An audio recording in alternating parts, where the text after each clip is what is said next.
23 persona janë privuar nga liria në aksionin e djeshëm policor lidhur me dëmtimet e fondit të sigurimit shëndetësor, ndërsa për 49 persona janë ngritur kallëzime penale, njoftojnë nga Ministria e Punëve të Brendshme. Gjatë kontrollave policore janë gjetur dhe sekuestruar 110.000 euro, 65.000 denar dhe $100, disa telefon celular, fletore me të dhënat e debitorëve, si dhe dokumentacion i ndryshëm mjekësor dhe disa vula faksimile.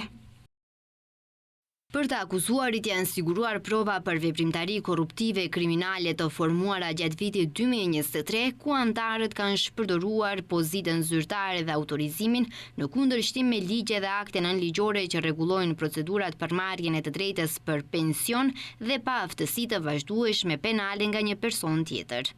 Të akuzuarit kanë siguruar në mënyrë të paligjshme përfitime pasurore për vete dhe për persona të tjerë dhe kanë mundësuar fitimin e pabas të drejtave sociale për përkujdesjen e dikujt tjetër dhe të drejtën për pension invaliditeti, me të cilat veprime të kundërligjshme kanë shkaktuar dëme në buxhetin dhe fondet e shtetit.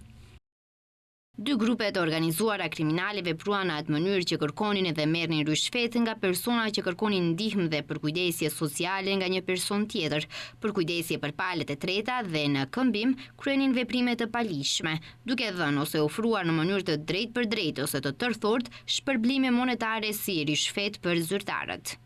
Nga Ministria e Punëve të Brendshme thonë se aksioni i cili përfshinte bastisje në disa lokacione në Shkup, Veles, Tetov dhe Gostivar, është rezultati një hetimi paraprak një mujor për ekzistimin e dy grupeve të organizuara kriminale.